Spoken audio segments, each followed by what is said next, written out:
Hello everyone, a very good morning to all of you. मैं सूरज साहू स्वागत करता हूं आप सभी का संकल्प स्टडी सर्कल के यूट्यूब प्लेटफॉर्म पे। जैसा कि आप सभी को पता है कि मॉर्निंग में डेली एंशिएंट हिस्ट्री की क्लासेस चल रही हैं, जिसमें लास्ट क्लास में हमने संगम लिटरेचर कंप्लीट कर लिया था, है ना। संगम लिटरेचर पूरी तरीके से कंप्लीट हो चुका था। संगम वंश में हमने 3 वंश के बारे में पढ़ा था। कौन कौन से वंश थे? चेर, चोल, पांड्य, ठीक है ना। अगर हम देखें कि कौन कौन से वंश के बारे में हमने पढ़ा था, तो हमने देख लिया था चेर, चोल, पांड्य के बारे में। दक्षिण भारत के राज्यवंश है। ये वाला क्षेत्र कौन सा कहलाता था? चेर वंश। ये कौन सा वंश था? चेर वंश। ये वाला वंश जो था, ये कौन सा वंश था? चोल वंश। और ये वाला बीच का जो वंश था वो कौन सा था? पांड्य वंश था। ये वाला वंश था जो हमारा, वो पांड्य डायनेस्टी, पांड्य वंश कहलाता था। लास्ट क्लास में हमने लिटरेचर देखा था। लिटरेचर में कुछ क्वेश्चन थोड़ा सा रिवीजन कर लेंगे। शिलापाधिकरण किसके द्वारा लिखी गई है? बहुत बढ़िया। शिलापाधिकरण किसके द्वारा लिखी गई है? इलांगो वादिगल, ठीक है। जैन धर्म की 2 किताबें कौन कौन सी हैं? जीवक चिंता और चारु चिंता। बौद्ध धर्म की कौन सी किताब है? मणिमेखलाई। कौन सी किताब है? ठीक है, मणिमेखलाई। किसके द्वारा लिखी गई है मणिमेखलाई? सत्यनार, ठीक है। चलो, जीवक चिंता, चारु चिंता किसके द्वारा लिखी गई? ठीक है। चलो, बाइबल किसे कहा जाता है? किसको? तिरुकुरान। लिखी किसके द्वारा गई है? तिरुत्कातेवर ने कौन सी किताब लिखी है? शिवगा चिंतामणि, ठीक है। क्या नाम है? शिवगा चिंतामणि, ठीक है। चलो, कहानी आगे शुरू करेंगे, है ना। शिवगा चिंतामणि वाली चीजें हो गई। अब थोड़ी सी कहानी बताऊंगा, उस कहानी को रिलेट करना और आराम से समझते चलना। देखो,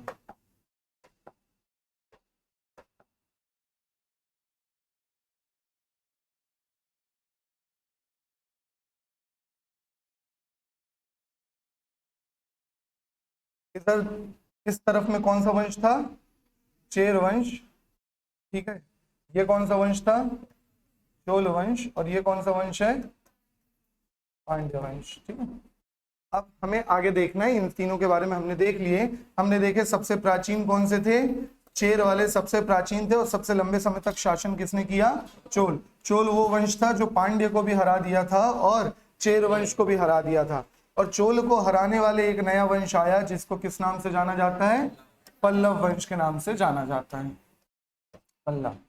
अब बात आती है कि इस पल्लव की उत्पत्ति के बहुत अलग अलग थ्योरी हैं। कुछ लोग बोलते हैं ये पल्लव क्षत्रिय थे, कुछ लोग बोलते हैं ये पल्लव आर्यंस थे, कुछ लोग बोलते हैं कि ये पल्लव कौन थे?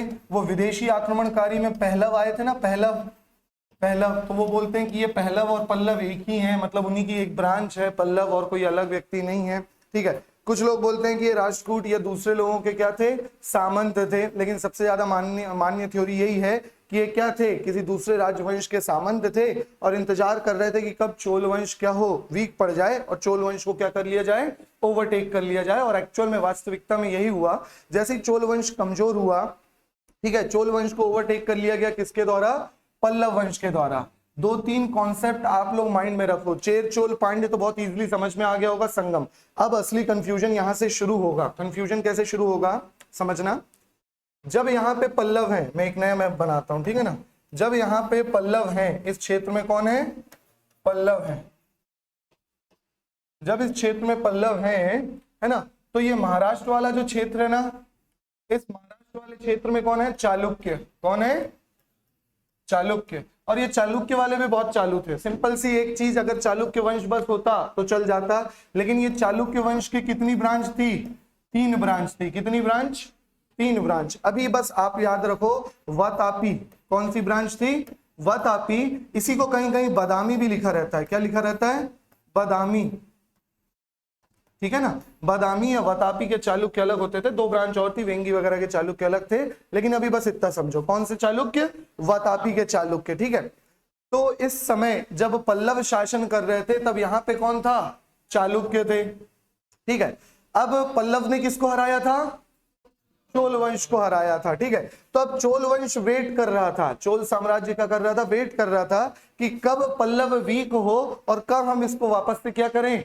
ओवरटेक करें। समझ में आ रहा है ना। ऐसा समय आया जब पल्लव साम्राज्य क्या हो गया? बहुत वीक हो गया था और इसको ओवरटेक कर लिया गया दोबारा। किसके द्वारा? चोल वंश द्वारा। आदित्य चोल देखोगे आप लोग, दोबारा से ओवरटेक कर लिया गया। किसके द्वारा? चोल वंश द्वारा। जब तक पल्लव को ओवरटेक किया चोल वंश ने, तब तक यहां पर चालुक्य को किसने ओवरटेक कर लिया? राष्ट्रकूट ने। किसने? राष्ट्रकूट। आगे नाम देखोगे आप लोग, एक राजा आएगा दंतीदुर्ग राष्ट्रकूट का, ठीक है। तो चालुक्य की जगह पे क्या आ जाएंगे? राष्ट्रकूट। तो जब तक पल्लव हैं तब तक यहां पे कौन है? चालुक्य। पल्लव को ऐसा कोई इनके बीच संधि नहीं थी कि हम पल्लव को हटा दे रहे हैं तुम चालुक्य को हटा दो, ऐसा कुछ नहीं था। वो समय का, उस समय दौर ऐसा चला कि जब तक ये दोनों स्ट्रॉन्ग अपने पोजीशन पे थे, तब तक इन लोग के बीच में आपस में युद्ध हुआ है। किसके किसके बीच में? चालुक्य और पल्लव राजाओं के बीच में, ठीक है ना, आपस में बहुत युद्ध हुआ। लेकिन जब पल्लव को यहाँ हटाया गया चोल राजाओं द्वारा, कुछ ही समय बाद यहाँ पे चालुक्य को भी हटा दिया गया। किसके द्वारा? राष्ट्रकूट के द्वारा। तो फिर उसके बाद आप देखोगे चोल वंश की युद्ध किसके साथ होगा? राष्ट्रकूट के साथ होगा। समझ में आ पा रहा है? थोड़ा सा ये स्टोरी को आप लोगों को समझना ही होगा, और कोई ऑप्शन नहीं है, क्योंकि ये सब साथ में चल रहा है, ठीक है ना। ये सब ऐसा नहीं है कि जब चेर चोल पांड्य था तो पल्लव का नामो निशान नहीं था, लेकिन छोटे मोटे इधर छोटे मोटे क्षेत्र के राजा थे, बाद में ये बड़े होके उभरे। और जब पल्लव है तो ऐसा नहीं है कि चोल गायब हो चुके हैं, चोल हैं लेकिन सामंत बन के बैठे हुए हैं, पल्लव के अधीन काम कर रहे हैं। जब देखेंगे पल्लव अपने वीक सेक्शन पे पहुंचेगा, एकदम वीक हो जाएगा, तब दोबारा से कौन आ जाएगा? चोल साम्राज्य आ जाएगा। समझ में आया? लेकिन जब तक चोल आएगा तब तक यहाँ पे कौन आ चुका होगा? राष्ट्रकूट आ चुका होगा। यहां तक क्लियर है? समझ में आ गया? ठीक है। चलो, एक राजा का नाम याद रखोगे आप लोग। अभी आपने चालुक्य पढ़ा नहीं है क्योंकि हम सीक्वेंस से चल रहे हैं, नीचे से ऊपर की ओर बढ़ रहे हैं, ठीक है। यहाँ पे एक बहुत प्रसिद्ध राजा थे, पुलकेशिन द्वितीय। क्या नाम था? पुलकेशिन द्वितीय। ये पुलकेशिन द्वितीय के बारे में आप लोगों को कहानी पहले भी आप नाम सुन चुके हो। हर्षवर्धन याद है ना? हर्षवर्धन ने उत्तर भारत को तो पूरा कवर कर लिया था, मालवा, पाल वंश वगैरह सब कुछ कवर कर लिया था। लेकिन वो जब दक्षिण की तरफ बढ़ रहा था कि दक्षिण भारत के भी क्षेत्र को क्या करे? अधीन कर ले, है ना। चलो, दक्षिण भारत के क्षेत्र को भी अधीन कर ले, तब एक्चुअल में उसने क्या देखा? पुलकेशिन द्वितीय बहुत शक्तिशाली राजा है, और इस पुलकेशिन द्वितीय ने किसको हरा दिया था? हर्षवर्धन को हरा दिया था। तो ये पुलकेशिन द्वितीय बहुत शक्तिशाली राजा था। कौन से वंश का? चालुक्य वंश का। कंफ्यूजन तो नहीं हो रहा है ना? कौन से वंश का? चालुक्य वंश का पुलकेशिन द्वितीय। जब चालुक्य पढ़ेंगे तब आएगा वहां पे, ठीक है। लेकिन अभी हम नीचे से सीक्वेंस बढ़ रहे हैं, तो अभी हमारा सीक्वेंस में कौन है? पल्लव, ठीक है। और इस पुलकेशिन द्वितीय ने पल्लवों के नाक में दम कर दिया था। पल्लवों को वीक करने का काम किसका था? पुलकेशिन द्वितीय। लेकिन यहाँ पे भी एक राजा ऐसा आएगा, आप लोग देखोगे, जो किसको वीक कर देगा? पल्लवों को वीक कर देगा। और फिर उसके बाद कौन आ जाएगा यहाँ पे? चोल वंश आ जाएगा। समझ में आ रहा है? पल्लव का भी एक शासन आएगा जो चालुक्य को वीक कर देगा, और चालुक्य के बाद राष्ट्रकूट आ जाएंगे। तो दोनों जगह पे इस तरीके की सिमिलर चीजें देखने को मिलेगी। यहां तक क्लियर हुआ? क्या समझ में आया? ठीक है। चलो, अब शुरू करेंगे हम कौन सा वंश? पल्लव वंश, है ना। पल्लव वंश में देखो, दक्षिण भारत के प्रमुख राजवंश में कौन आते हैं? पल्लव आते हैं, चालुक्य आते हैं, और चालुक्य के बाद ही कौन आ जाएगा? राष्ट्रकूट। और पल्लव के बाद कौन आएगा? चोल आएंगे, ठीक है। और जब चोल आएंगे तो वो कब तक रहेंगे? 1200 ईस्वी तक रहेंगे। दोबारा जब चोल आएंगे तो वो कहां तक रहेंगे? 1200 ईस्वी तक। देखो, पल्लव की जगह पे कौन आ रहा है? चोल आ रहा है, ठीक है ना। 1279 तक के रहेंगे। चालुक्य की जगह पे कौन आ रहा है? राष्ट्रकूट। लेकिन चालुक्य की 3 ब्रांच हैं। जब यहाँ पे चालुक्य है तभी इनके भाइयों के बीच में बंटवारा हो गया था। बादामी के चालुक्य, जिसको हम वातापी के चालुक्य भी जानते हैं, ठीक है। और वहीं पे एक चल रहे थे वेंगी के चालुक्य। ये दोनों पैरेलली चल रहे थे, छोटे छोटे एरिया में दोनों साथ में चल रहे थे, है ना। लेकिन चालुक्य के बाद कौन आए? राष्ट्रकूट। और वहीं राष्ट्रकूट को हटा के दोबारा से कौन आ गए थे? कल्याणी के चालुक्य। मतलब चालुक्य ही आए थे, लेकिन उन्होंने अपनी ब्रांच को क्या नाम रखा था? कल्याणी के चालुक्य नाम रख दिया था। यहां तक क्लियर हुआ? समझ में आ गया? ठीक है। चलो, इसके आगे की कहानी देखेंगे। यहां तक क्लियर है ना? समझ में आ रहा है? इस कॉन्सेप्ट को आपको समझना होगा। पल्लव के क्षेत्र में चोल को हटा के पल्लव आए, पल्लव को हटा के चोल आ गए। इसको एकदम आंख बंद करके याद कर लो। ये वाला क्षेत्र आप लोग को एकदम ऐसे ही याद हो जाना चाहिए। पल्लव, चोल को हटा के कौन आया है? पल्लव। बोलते चलो यार। पल्लव को हटा के कौन आया? चोल। जब चालुक्य चल रहे थे तब कौन था? पल्लव था, है ना। और चालुक्य की कितनी ब्रांच थी उस समय? 2 ब्रांच थी। 2 ब्रांच थी। अभी समझना कौन कौन सी? एक थी वातापी, मेन ब्रांच वातापी। वेंगी को तो हमें पढ़ना भी नहीं है, ठीक है, उतना ज्यादा नहीं पढ़ना। सबसे ज्यादा किसको पढ़ना है? केवल वातापी के चालुक्य के बारे में पढ़ना है। तो वातापी के चालुक्य, या जिसको बादामी के नाम से भी जाना जाता है, बादामी के चालुक्य। और इसी समय साथ में छोटे से क्षेत्र में कौन सा चल रहा था? वेंगी के चालुक्य। वेंगी के चालुक्य आप लोगों को नहीं पढ़ना है, बस नाम याद रखना है कि वेंगी के चालुक्य भी होते थे, क्योंकि कुछ इंपॉर्टेंट काम ही नहीं किए उन्होंने, तो उनके बारे में क्या पढ़ेंगे। फिर इन वातापी के चालुक्य को हटा के यहाँ पे कौन आया, राष्ट्रकूट, ठीक है ना, कौन आया है, राष्ट्रकूट, समझ में आ रहा है, राष्ट्रकूट आए। और फिर जब ये राष्ट्रकूट वीक हुए तो इनको हटा के दोबारा से कौन आ गया है, चालुक्य आया है, लेकिन उस चालुक्य ने अपनी ब्रांच का नाम क्या रख दिया, कल्याणी के चालुक्य, क्या नाम रख दिया, कल्याणी के चालुक्य। तो बेसिकली हमने चालुक्य की 3 ब्रांच देखी, कौन कौन सी, वातापी, वेंगी, कल्याणी, समझ में आया यहां तक, ठीक है ना, वातापी, वेंगी, कल्याणी। चोल का ऐसा कोई ब्रांच नहीं है, नाम नहीं है, पहले वाले चोल बाद वाले चोल, बस इस तरीके से बोल लिया जाता है ना। क्लियर हुआ यहां तक का सीन, समझ में आया, ठीक है ना। चलो तो ये देख लेना, पल्लव के बाद चोल वंश आए हैं, है ना, जो, और फिर यहीं पे जब पल्लव थे तो इन्हीं के साथ में कौन चल रहा था, देखो बादामी के चालुक्य, और यही बादामी के चालुक्य के साथ में कौन थे, वेंगी के चालुक्य। आप लोग ईयर भी मैच कर सकते हैं, देखो पल्लव कब से कब तक रहे, 275 से 897 के आसपास रहे हैं, ठीक है, 553 से 753 इसी के बीच का समय है, ठीक है। और ये वाला भी 624 से 1189 लास्ट तक चले, क्योंकि छोटे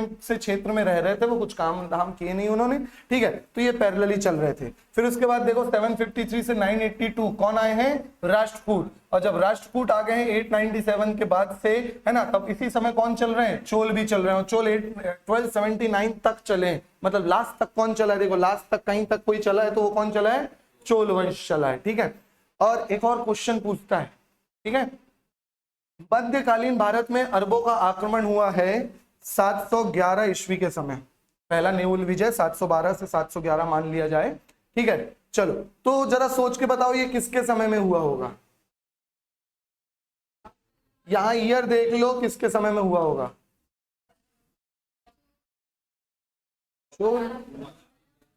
711 712 किसके द्वारा, किसके समय में। अब आप लोग को देख रहा होगा एक ये पल्लव भी दिख रहा है, ठीक है। अब 711-12 इधर बादामी के चालुक्य का भी समय है, ठीक है, और इसका तो ये वाला भी समय चल रहा है, लेकिन हमने पहले ही बोल दिया कि ये लोग तो किसी काम के थे नहीं, है ना। और 712 की बात करें तो ये अपने एंड समय में थे, तो बादामी के चालुक्य भी उतने महत्वपूर्ण नहीं रह जाते। एक्चुअल में ये आक्रमण किसके समय में हुआ है, पल्लव के समय में हुआ है, लेकिन आक्रमण उस तरफ नॉर्थ तरफ हुआ, और ये आक्रमण इन लोग कहाँ थे, दक्षिण भारत में थे। यहां तक समझ में आ गया, क्लियर हो गया। चलो अब आगे बढ़ेंगे, थोड़ा सा ये वाली चीजें देखना, राजाओं के नाम देखना, ठीक है। पल्लव वंश का जो संस्थापक है वो कौन है, सिंह विष्णु, नाम क्या याद रखोगे, सिंह विष्णु, कहाँ है, हाँ, पल्लव वंश का संस्थापक का नाम क्या है, सिंह विष्णु, ये नाम याद रखना, पल्लव वंश का संस्थापक, इसका नाम क्या है, सिंह विष्णु, ठीक है ना। पल्लव वंश का संस्थापक नाम कौन है, सिंह विष्णु। एक्चुअल में इनके पिताजी थे सिंह वर्मन, इनके सिंह विष्णु के पिताजी का नाम क्या था, सिंह वर्मन, लेकिन सिंह वर्मन सामंत की तरह ही काम कर रहे थे, उन्होंने, उनको वास्तविक संस्थापक नहीं माना जाता है। वास्तविक संस्थापक किसको माना जाता है, सिंह विष्णु को माना जाता है, ठीक है ना। इन्होंने ही क्या किया है, पल्लव वंश को बढ़ाया है, इन्होंने पल्लव वंश की स्थापना की है। कल को अगर क्वेश्चन आता है who is the founder of Pallava dynasty, Pallava वंश का संस्थापक कौन है, तो आंसर क्या होगा, केवल और केवल सिंह विष्णु आंसर होगा, ठीक है। अब इनकी 2 संतान, है ना, आप लोगों को एक का नाम बहुत अच्छे से याद रखना है, महेंद्र वर्मन, क्या नाम याद रखोगे, महेंद्र वर्मन प्रथम, है ना, और दूसरा है भीम वर्मन, दूसरा कौन है, भीम वर्मन, ठीक है ना। भीम वर्मन का नाम याद रख के बस भूल जाओ, छोड़ दो। अब यहां से एक्चुअल में कहानी शुरू होती है, ठीक है ना। सिंह विष्णु की 2 संतान, महेंद्र वर्मन और भीम वर्मन, ठीक है। पूरे राजाओं का नाम मत लिखो, अभी जितना बताते जा रहा हूं उतना बस, ठीक है। अब देखो यहां से 3 राजाओं के नाम आप लोग को याद रखने हैं, महेंद्र वर्मन प्रथम, नरसिंह वर्मन, फिर महेंद्र वर्मन द्वितीय, ये 3 नाम आप लोगों को याद रखने हैं। कौन से 3 नाम, महेंद्र वर्मन प्रथम, नरसिंह वर्मन प्रथम और महेंद्र वर्मन द्वितीय, बहुत आराम से याद हो जाएगा। महेंद्र वर्मन, फिर उसके बाद नरसिंह वर्मन, फिर देखो महेंद्र वर्मन द्वितीय, बीच में एक राजा आता है परमेश्वर वर्मन, बीच में कितने राजा आए, केवल एक राजा आया परमेश्वर वर्मन, फिर द्वितीय, फिर नरसिंह वर्मन द्वितीय, ठीक है, फिर परमेश्वर वर्मन द्वितीय। ये पूरे राजा का सीक्वेंस देखो, याद करा रहा हूं, सिर्फ लिखने पे फोकस मत करना, समझते हुए चलना, ठीक है। देखो सबसे पहले हमने क्या देखा, संस्थापक कौन है, सिंह विष्णु। देखो याद करने का बहुत सिंपल तरीका है, तो इस तरीके से याद हो जाएगा। अब इस सिंह विष्णु की कितनी संतान, दूसरे वाले का नाम भीम वर्मन और इधर वाले का नाम, महेंद्र वर्मन। ठीक है, समझ में आया?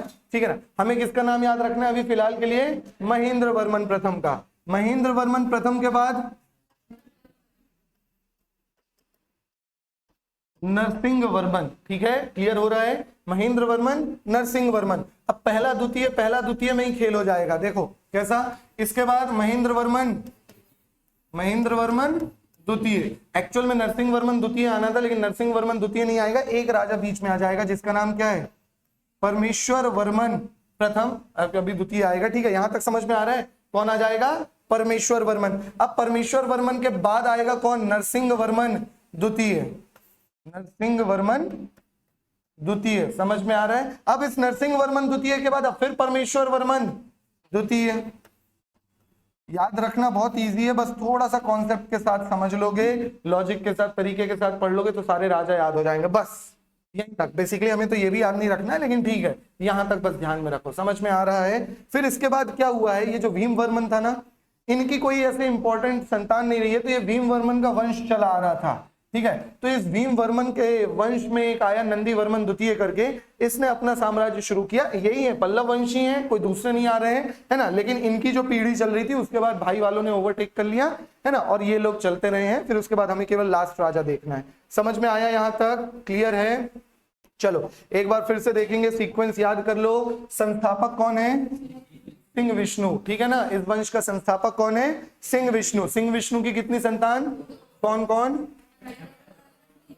महेंद्र वर्मन और भीम वर्मन। भीम वर्मन का नाम भूल जाओ, बस हम ऐसे ही कर रहे हैं। भीम वर्मन का कुछ इतिहास में है भी नहीं पढ़ने का। ठीक है, आपको ये तीन राजाओं के नाम नहीं भूलना है। सबसे पहला कौन सा है?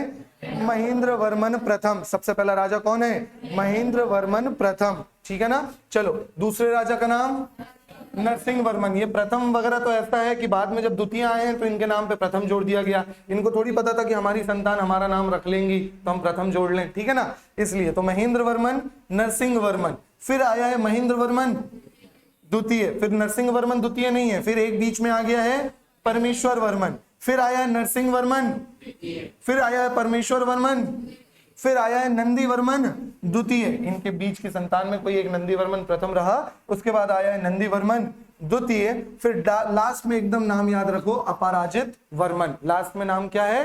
अपराजित वर्मन। और इसी अपराजित वर्मन को पराजित कर दिया। ठीक है ना, इस अपराजित वर्मन को क्या कर दिया गया है?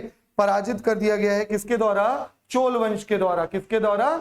चोल वंश के सामंत द्वारा। ठीक है ना। चलो, चोल वंश के सामंत ने इनको पराजित कर दिया और फिर उसके बाद क्या किया है? दोबारा से चोल आ गए, आदित्य चोल। आप देखोगे अभी तक नाम क्लियर है। ये नाम याद रखने की जरूरत नहीं है। दंती वर्मन, नंदी वर्मन तृतीय, नृपतंग वर्मन, ये सारे नाम आप भूल जाओगे, चलेगा, कोई दिक्कत नहीं। ये नाम याद रखने कौन कौन से? महेंद्र वर्मन, नरसिंह वर्मन। ठीक है, अब लिख लो सारे राजाओं का नाम, फटाफट सीक्वेंस लिख लो।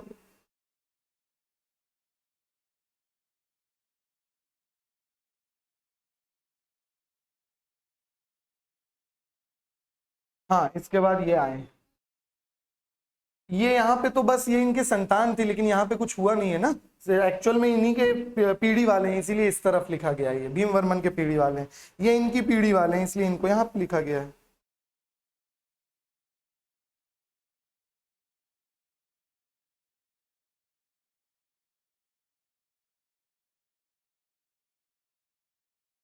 चलो क्लियर हुआ? यहां तक समझ में आ गया?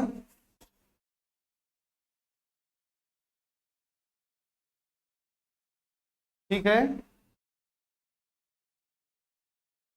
हमें स्टार्टिंग के 3-4 राजा और लास्ट में अपराजित। लास्ट में कौन है? अपराजित। बस इतनों का नाम याद रखना है और किसी का नहीं।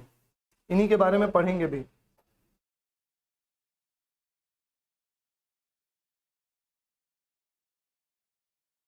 चलो शुरू करते हैं। आप किसके बारे में? पल्लव वंश के बारे में। आप लोग को एक ओवरव्यू मिल गया होगा, थोड़ी थोड़ी कहानी में सुनाते जाता हूं आप लोगों को यहीं पे, फिर उसके बाद आगे हम अंदर की चीजें देखना शुरू करेंगे। ठीक है, देखो सिंह विष्णु के समय में कुछ ज्यादा इंपॉर्टेंट नहीं थी, एक आध मंदिर का निर्माण करवाया, बस वो चीजें इंपॉर्टेंट थी, है ना। साथ ही साथ क्या देखेंगे, इसके दरबारी कवि, इस समय दरबारी कवि बहुत इंपॉर्टेंट हुआ करते थे, यहाँ के क्षेत्र में दरबारी कवि पूछा जाता है।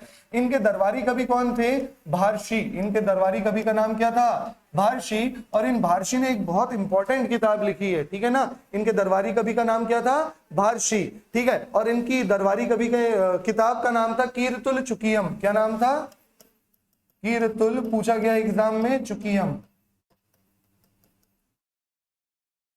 दरबारी कवि हुआ करते थे किसके, सिंह विष्णु के, और इनकी किताब का नाम क्या था, कीरतुल चुकियम, ठीक है। फिर उसके बाद आते हैं कौन, महेंद्र वर्मन प्रथम। इसके बाद कौन आते हैं, महेंद्र वर्मन प्रथम, ठीक है। ज्यादा कुछ खास काम नहीं किया है सिंह विष्णु ने, है ना। अब महेंद्र वर्मन प्रथम का सीन ऐसा था कि महेंद्र वर्मन प्रथम को सबसे ज्यादा परेशान अगर किया तो किसने किया, पुलकेशिन ने। पुलकेशिन याद है क्या, ठीक है, वर्सेस पुलकेशिन द्वितीय।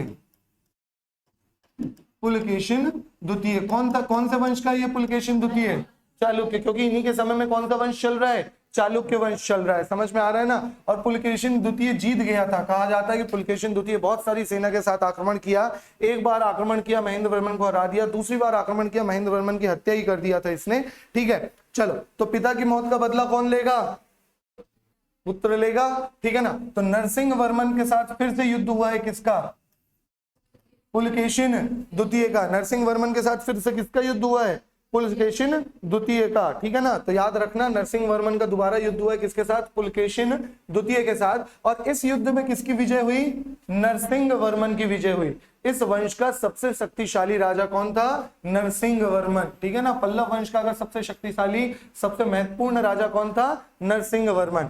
अब आप लोग यहाँ पे एक चीज समझना है, आप लोगों को एक चीज देखने को मिलेंगी आपको यहाँ पे, कोंडा, लिखना मत, समझना पहले। क्या देखने को मिलेगी, कोंडा। कोंडा मतलब क्या होता है, विजय हासिल करने वाला। कोंडा मतलब क्या होता है, विजय हासिल करने वाला। समझ में आ रहा है ना, कोंडा का मतलब क्या हुआ, विजय हासिल करने वाला, ठीक है। चलो, विजय हासिल करने वाला। तो एक्चुअल में पुलकेशिन ने किस पे विजय हासिल की थी, महेंद्र वर्मन प्रथम पे हासिल की थी। महेंद्र वर्मन प्रथम कौन से साम्राज्य का है, पल्लव। महेंद्र वर्मन प्रथम कौन से साम्राज्य का है, पल्लव का है। और पल्लव की राजधानी हुआ करती थी, ठीक है ना। पल्लव की राजधानी क्या होती थी, कांची। पल्लव की राजधानी क्या थी, अभी आप लोग देखोगे इनकी कैपिटल हुआ करती थी कांची। पल्लव की राजधानी क्या हुआ करती थी, कांची। तो पुलकेशिन द्वितीय ने जब कांची को हराया, पल्लव को हराया मतलब कांची को हराया, तो यहाँ पे उसने उपाधि ली है कांची कोंड, जो मैं आप लोगों को वहां पे लिखवाऊंगा, यहाँ पे बस बता रहा हूं, ठीक है ना। कौन सी उपाधि ली है, कांची कोंड, ठीक है ना। कांची कोंड मतलब कांची को जीतने वाला, समझ में आया, ठीक है। अब पुलकेशिन द्वितीय पे किसने जीत हासिल की है, नरसिंह वर्मन ने, ठीक है ना। पुलकेशिन द्वितीय पे किसने जीत हासिल कर ली, नरसिंह वर्मन ने जीत हासिल की है। तो पुलकेशिन द्वितीय की राजधानी क्या थी, चालुक्य को कहां के चालुक्य बोला जाता था, वातापी के चालुक्य बोला जाता था, ठीक है। तो इसने वातापी को हराया, तो इसने उपाधि ली वातापी कोंड। कौन सी उपाधि ली, कई बार एग्जाम में पूछा जाता है ये कोंडा वाली उपाधि, ठीक है, वातापी कोंडा या वातापी कोंड। समझ में आ रहा है, क्लियर हो रहा है। इसने कौन सी उपाधि धारण की है, वातापी कोंड। कांची कोंड पुलकेशिन द्वितीय ने, वातापी कोंड इसने नरसिंह वर्मन ने। अभी आप लोग देखोगे गंगई कोंड चोलपुरम, ठीक है, बहुत सारी इस तरीके की कोंड वाली उपाधियां आएंगी। तो यहां से शुरुआत हो रही है, समझ लेना। कोंड मतलब विजय हासिल करने वाला, ठीक है ना। और इसीलिए पुलकेशिन द्वितीय ने कांची पे विजय हासिल की थी, तो हम वहां लिखेंगे कि इसने कांची कोंड की उपाधि धारण की है। इसने किस पे, वातापी पे विजय हासिल कर ली। पुलकेशिन द्वितीय ने पुलकेशिन द्वितीय पे विजय हासिल कर ली, मतलब वो कौन से साम्राज्य का था, चालुक्य के। और चालुक्य की ब्रांच कौन सी थी, वातापी के चालुक्य, इसलिए इसने कौन सी उपाधि धारण की है, वातापी कोंड। और भी बहुत सारे टाइटल्स हैं, लेकिन ये सबसे ज्यादा इंपॉर्टेंट आता है, ठीक है। समझ में आ रहा है भाई, है ना, क्लियर है। एक एक करके ये सारी चीजों के बारे में देखेंगे।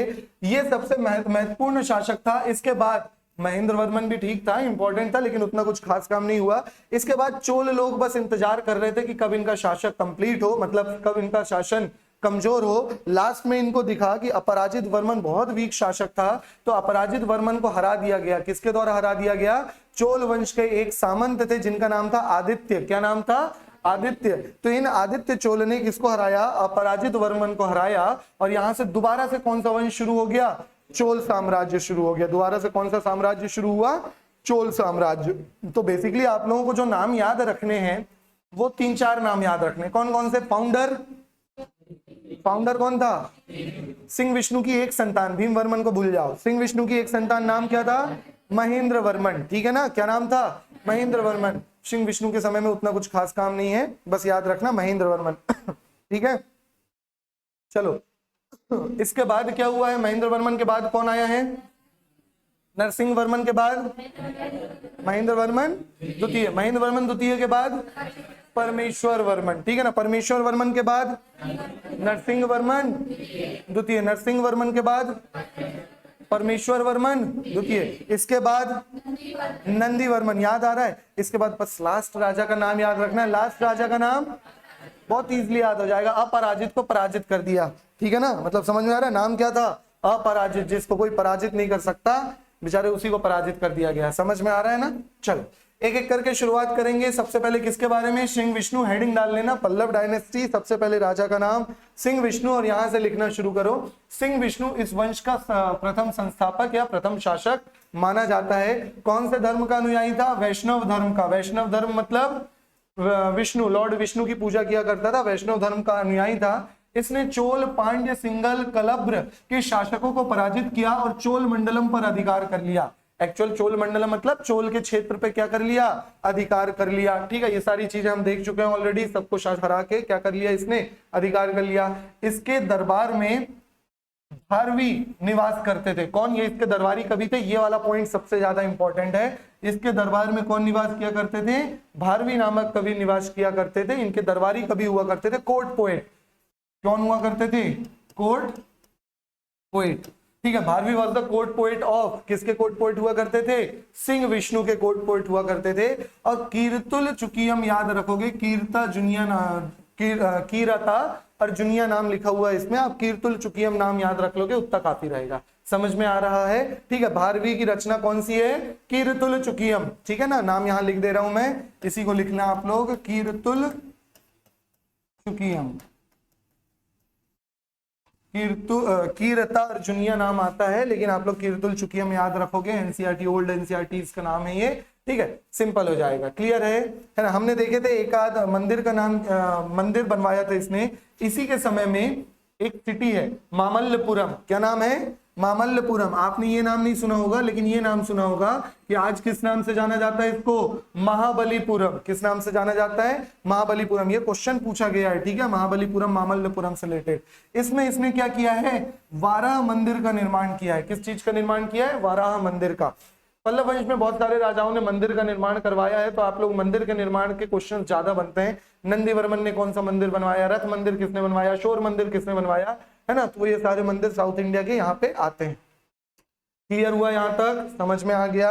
ठीक है, चलो आगे देखो। इसके बाद इसका पुत्र महेंद्र वर्मन पल्लव वंश का शासक बना, जो हम ऑलरेडी देख चुके हैं। क्लियर हुआ यहां तक? एक ही पॉइंट याद रखोगे, इसके शासनकाल में कौन निवास किया करता था? भारवी निवास किया करता था। ठीक है ना, इसके शासनकाल में भारवी निवास किया करता था। और भारवी ने कौन सी किताब लिखी थी? कीर्तुल चुकियम की नामक किताब भारवी ने लिखी थी। नेक्स्ट आता है कौन? महेंद्र वर्मन प्रथम। नेक्स्ट राजा कौन आएगा? महेंद्र वर्मन प्रथम। ठीक है, तो महेंद्र वर्मन हेडिंग डाल लेना, महेंद्र वर्मन। यह बहुत ही अच्छा क्या था? संगीतज्ञ और चित्रकार भी था। ठीक है, बहुत ही अच्छा म्यूजिशियन और चित्रकार था। एग्जाम पॉइंट ऑफ व्यू से इंपॉर्टेंट नहीं है। इसने रुद्राचार्य से संगीत की शिक्षा ली और नटराज के चित्रों की गुफाओं में स्वयं उकेरा था। मतलब नटराज के चित्रों को गुफाओं में स्वयं उकेरा था, उतना इंपॉर्टेंट नहीं है। प्रारंभ में ये जैन अनुयायी था। प्रारंभ में कौन से धर्म को अपनाता था? जैन अनुयायी था। बाद में शैविज्म को फॉलो कर लिया इसने। Later on he followed Shaivism. शुरुआत में he was the follower of Jain religion and later on he accepted Shaivism. मतलब शिव जी को पूजा करने लगा, शिव धर्म को मानने लगा। पल्लव और चालुक्य का संघर्ष इसी के समय से प्रारंभ हुआ, हमने देख चुके हैं। इसको परेशान कर दिया था किसने? किसने परेशान किया था? पुलकेशिन द्वितीय याद आ रहा है ना, चालुक्य। तो पल्लव और चालुक्य का संघर्ष मतलब लड़ाई युद्ध इसी के समय प्रारंभ हुआ। इस समय चालुक्य के शासक पुलकेशिन द्वितीय था। इस समय चालुक्य में शासक कौन था?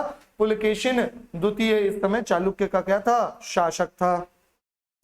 क्लियर हुआ? यहां तक समझ में आ गया?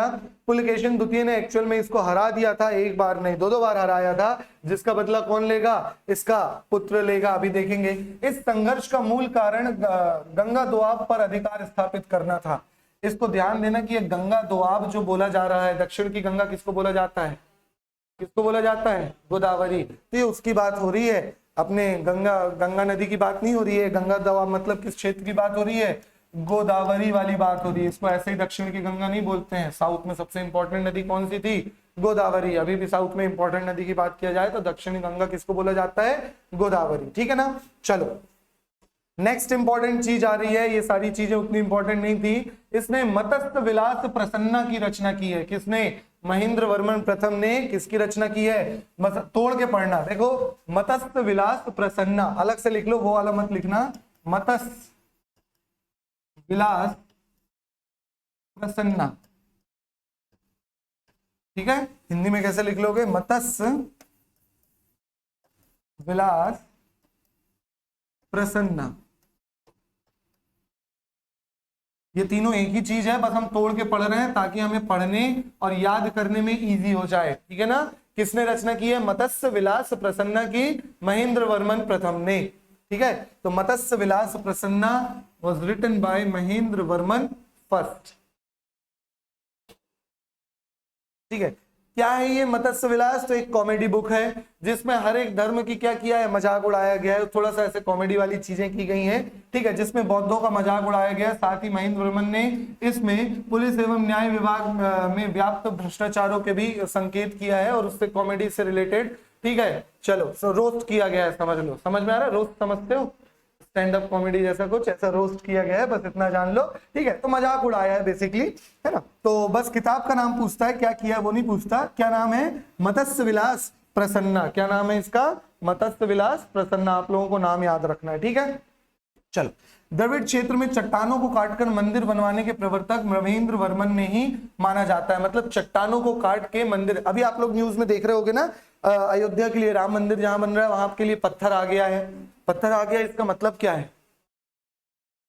चट्टान को काट के, एक ही चट्टान को काट के पूरी मूर्तियां बनाई जाती हैं। जैसे राम जी, लक्ष्मण जी, सीता जी, ये जो मूर्ति दिखती है ना, वो एक ही चट्टान को काट के बनाई जाती है। समझ में आ रहा है ना? एक ही चट्टान को काट के मतलब एक बहुत बड़ा पत्थर है, उसी पत्थर को काट के अलग अलग मूर्तियां बनाई जाती है। तो वो इस समय से शुरू हुआ कि एक बड़े पत्थर को काट के नक्काशी कर करके उसमें वो क्या बोलते हैं, हथौड़ी, और उसको क्या बोलते हैं एक और, छेनी। हाँ, हथौड़ी छेनी से ऐसे कर करके डिजाइन दे देके मूर्तियां बनाते हैं। ठीक है ना? चलो, तो वो चीजों की शुरुआत कहाँ से हुई है? नक्काशी वगैरह की शुरुआत यहाँ से, पत्थरों को काट काट के डिजाइन बनाने की शुरुआत यहाँ से हुई, ऐसा माना जाता है। ठीक है? चलो, क्लियर हो गया। इसके अभिलेखों में व्यास तथा वाल्मीकि की प्रशंसा की गई है। वेद व्यास और ऋषि वाल्मीकि की क्या की गई है? प्रशंसा। एग्जाम पॉइंट ऑफ व्यू से इंपॉर्टेंट नहीं है। क्या इंपॉर्टेंट है? मत्स्य विलास प्रसन्ना, और इसके समय में पुलकेशिन द्वितीय का आक्रमण हुआ है।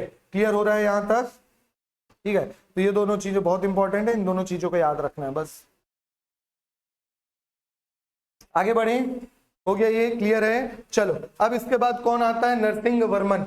इसके बाद कौन आता है? Narasimha Varman. Most important ruler of Pallava dynasty. Most important ruler कौन है? नरसिंह वर्मन। ठीक है ना? यह बहुत अच्छा पल्लव पहलवान था, इसलिए ये महामल्ल कहलाया। ठीक है? मतलब बहुत शक्तिशाली भी था, इसलिए इसको किस नाम से भी जाना जाता है? महामल्ल के नाम से जाना जाता है। इस पॉइंट को ध्यान में रखना, इसे महामल्ल के नाम से जाना जाता है। ठीक है? चलो, अब हमने देखे थे, यहां तक क्लियर है? इसे किस नाम से जाना जाता है? महामल्ल के नाम से जाना जाता है। क्लियर है? चलो, अब इसके बाद हमने देखे थे, क्या देखे थे हमने? कि हुइनसांग नामक चीनी यात्री आया था। किसके दरबार में आया था हुइनसांग नामक चीनी यात्री? किसके? हर्षवर्धन। एच से हुइनसांग, एच से हर्षवर्धन याद करवाया था मैंने। ठीक है ना? तो हुइनसांग किसके दरबार में आया था? हर्षवर्धन। तो अब थोड़ा सा समझ पा रहे हो कि इसी समय पुलकेशिन द्वितीय ने हर्षवर्धन को हराया है। पुलकेशिन द्वितीय ने इसके पापा को हराया है, महेंद्र वर्मन को हराया है, और पुलकेशिन द्वितीय को इसने हराया है। समझ पा रहे हो क्या बोल रहा हूं मैं? क्लियर हो रहा है ना। और हुइनसांग किसके दरबार में आया था?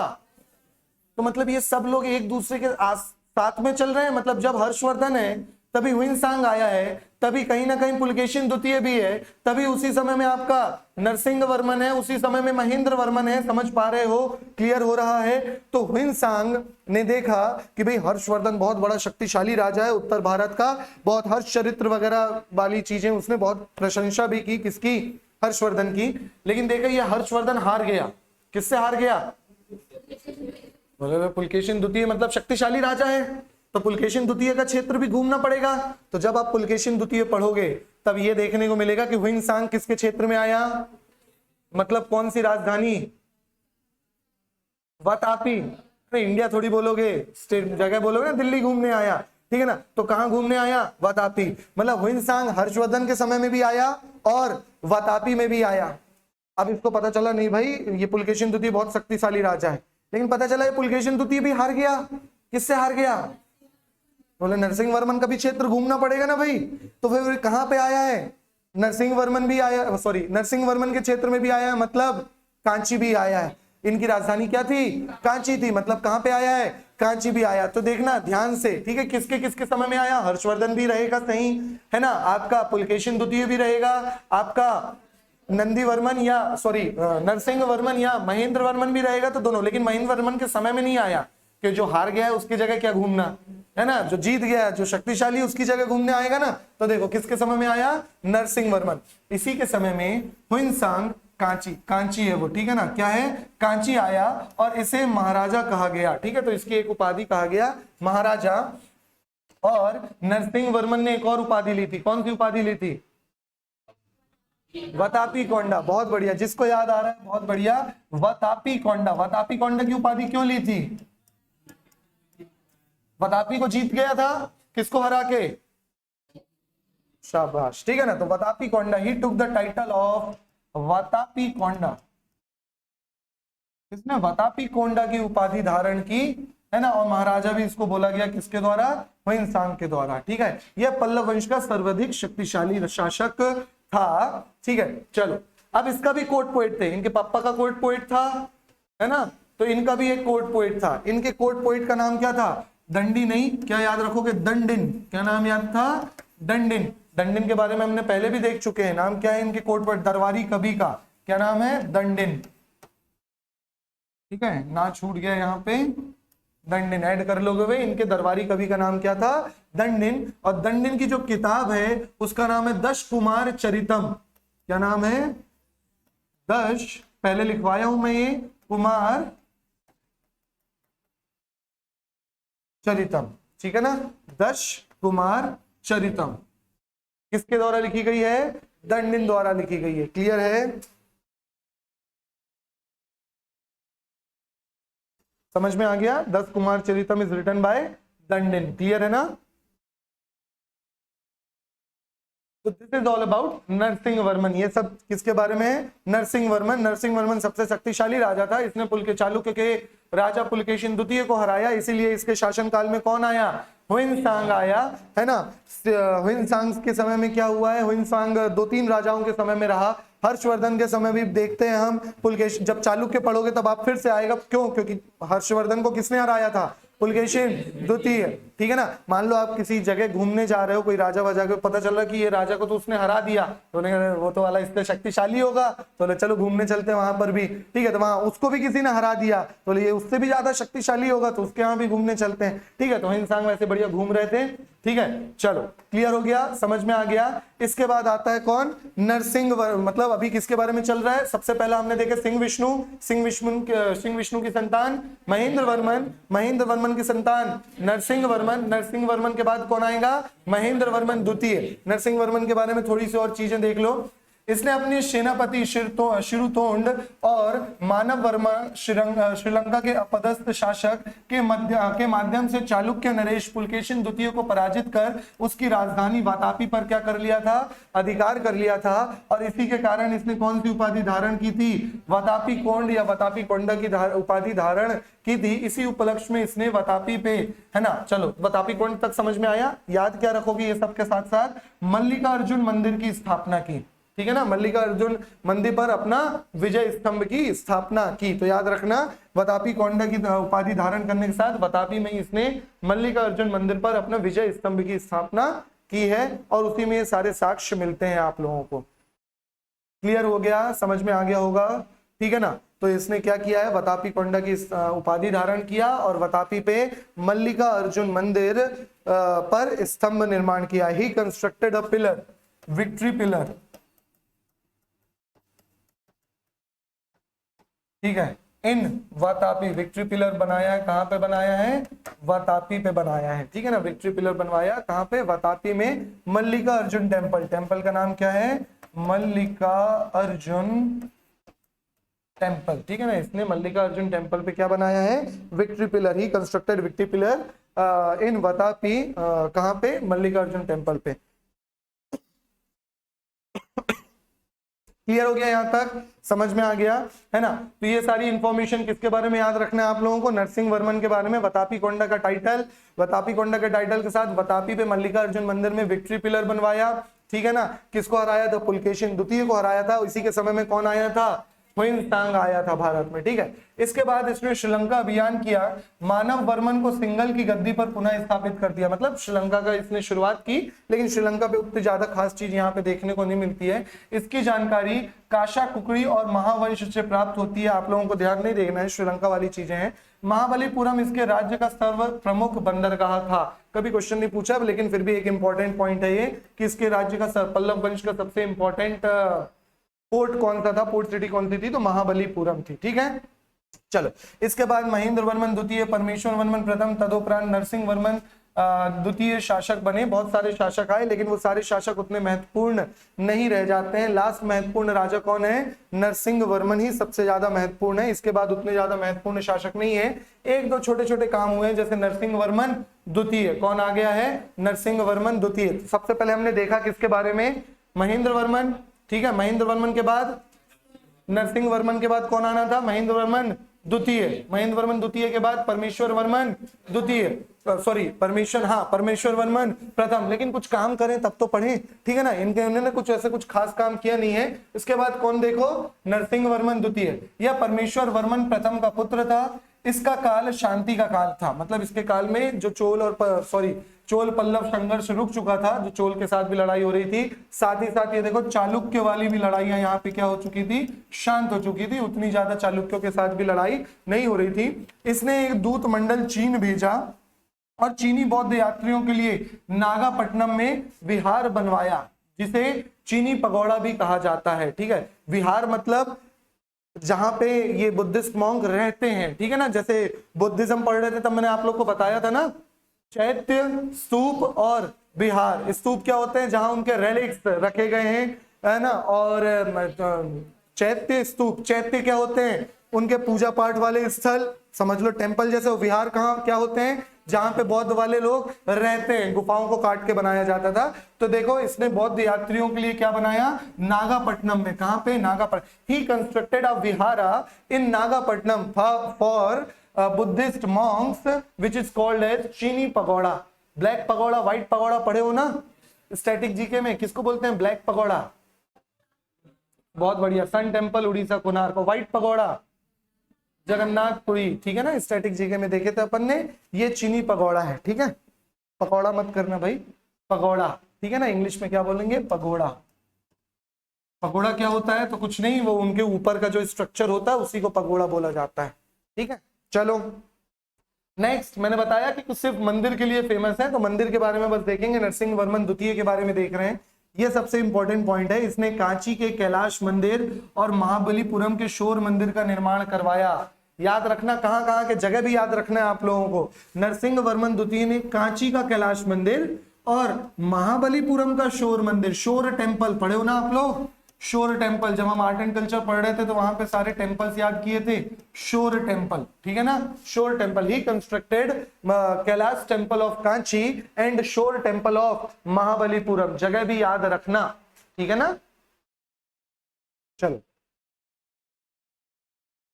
दंडिन इसके राज्यसभा में भी हुआ करता था। दंडिन इसके राज्यसभा में भी सुशोभित किया, मतलब इसके राज्यसभा में भी दंडिन हुआ करता था।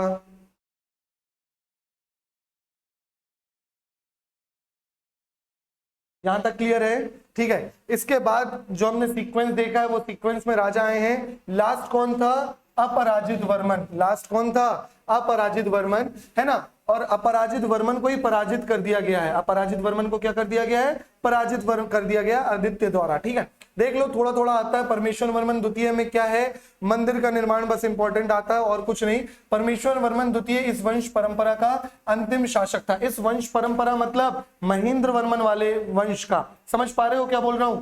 इसके बाद तो भीम वर्मन वाला वंश आ रहा था ना, ठीक है ना। तो महेंद्र वर्मन वाले वंश का अंतिम शासक था। यह तिरुमंगलाई का समकालीन था। तिरुमंगलाई भूल जाओ, कोई इंपॉर्टेंट नहीं है। इसकी आकस्मिक मृत्यु के बाद पल्लव वंश, पल्लव डायनेस्टी में संकट उत्पन्न हो गया। इसका कारण था कि इसकी कोई वैध उत्तराधिकारी नहीं था। इसलिए जो दूसरे भाई वाले चल रहे थे ना, जैसे भल्लाल देव और बाहुबली, समझो बाहुबली की संतान चली जा रही है तो भल्लाल देव की फिर बीच में संतान बन गई, उसी तरीके से तो महेंद्र वर्मन की संतान चल रही थी। फिर जब इनके कोई संतान नहीं आए तो फिर कौन बना है? भीम वर्मन जो था, हमने देखे थे, भीम वर्मन की संतान बनने लगी है नंदी वर्मन द्वितीय। ठीक है ना, वहां पे कोई नंदी वर्मन प्रथम रहा होगा, उसके बाद नंदी वर्मन द्वितीय। देखो, परंतु यह सिंह विष्णु की परंपरा का ना होकर भीम वर्मा की परंपरा का था, जो कि सामंत हुआ करते थे। ये पहले क्या हुआ करते थे? केवल इनके सामंत हुआ करते थे।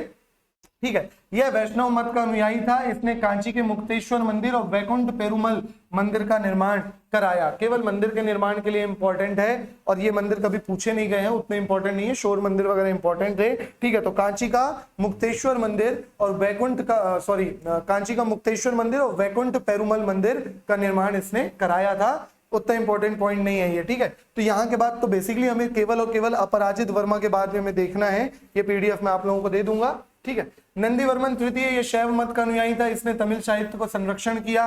अपराजित वर्मन इस वंश का अंतिम शासक था। लास्ट शासक कौन था? अपराजित वर्मन। ठीक है ना, कुछ याद नहीं रखना, इसीलिए स्पीड में चल रहे हैं। ठीक है, आप लोग सोच रहे होगे स्पीड में चल रहे हैं, है ना। शुरू के 3 राजा इंपॉर्टेंट थे, वही बताया था, बस उतना ही इंपॉर्टेंट है, उसके अलावा और कुछ नहीं, है ना। लास्ट राजा याद रखोगे कौन था? अपराजित वर्मन, और इसको हराया है किसने? आदित्य ने। ठीक है, अंत में पल्लव वंश के राजा को चोल शासकों ने अपने राज्य में शामिल कर लिया। बाय किसके? आदित्य के। किसके? आदित्य चोल एक राजा हुआ है जिसने अपराजित वर्मन को पराजित कर दिया, और यहां से दोबारा आपका शुरू हो जाएगा कौन? चोल वंश। मतलब इस क्षेत्र में कौन शुरू हो जाएगा? चोल वंश। लेकिन अब यहां से थोड़ा सा समझना, पल्लव वंश कंप्लीट हो गया, समझ में आया? अभी एक बार रिवीजन कर लेंगे। यहां से अब कौन से शुरू हो जाएंगे? आपके पल्लव के क्षेत्र में दोबारा से कौन आ गए? चोल वंश आ गए। लेकिन अब हम चोल वंश नहीं पढ़ेंगे, क्या पढ़ेंगे? चालुक्य। क्यों पढ़ेंगे चालुक्य? क्योंकि इन्हीं के पैरेलल चालुक्य चल रहे हैं। फिर चालुक्य के बाद राष्ट्रकूट आएंगे, तो जब हम राष्ट्रकूट पढ़ेंगे तब हम यहाँ पे क्या पढ़ेंगे? चोल पढ़ेंगे। समझ में आ रहा है ना? थोड़ा सा लिंक कर पा रहे हो? ठीक है, तो ये पैरेलल अब एक साथ तो नहीं पढ़ सकते ना कि जब पल्लव पढ़ रहे हैं तभी वहीं पे हम चालुक्य पढ़ ले। तो अब शुरुआत होगी किस वंश की? चालुक्य वंश की। जब चालुक्य पढ़ लेंगे, राष्ट्रकूट पढ़ लेंगे, तब आएंगे दोबारा से कौन? चोल वंश। ठीक है ना, क्योंकि उन्हीं के पैरेलल हुआ करेंगे, राष्ट्रकूट के पैरेलल हुआ करेंगे चोल। क्लियर हो गया? समझ में आ गया? बस, तो पल्लव वंश में आप लोगों को इतना ही याद रखना है। पल्लव वंश के संस्थापक कौन है? पुलकेशिन द्वितीय ने किसके समय में आक्रमण किया था? महेंद्र वर्मन प्रथम के समय में आक्रमण किया था। ठीक है ना। पुलकेशिन द्वितीय को किसने हराया? नंदी नहीं, नरसिंह वर्मन। ठीक है ना, क्या नाम था? नरसिंह वर्मन द्वितीय प्रथम। पुलकेशिन द्वितीय ने किसको हराया था? महेंद्र। वतापी कोंडा का टाइटल? नरसिंह वर्मन। कांची कोंड का टाइटल? पुलकेशिन द्वितीय। वो हमें वहां पे पढ़ना है, लेकिन हम यहीं पे रिवीजन कर ले रहे हैं। ठीक है ना, चलो क्लियर हो गया। तो उम्मीद करता हूँ ये सारी चीजें आप लोग को समझ में आ गई होगी। एक बार में थोड़ी सी याद करना में मुश्किल होता है, 1-2 बार रिवीजन करोगे तो ये सारी चीजें याद हो जाएंगी। मिलते हैं आप सभी से नेक्स्ट क्लास में, तब तक के लिए good bye, take care, keep learning.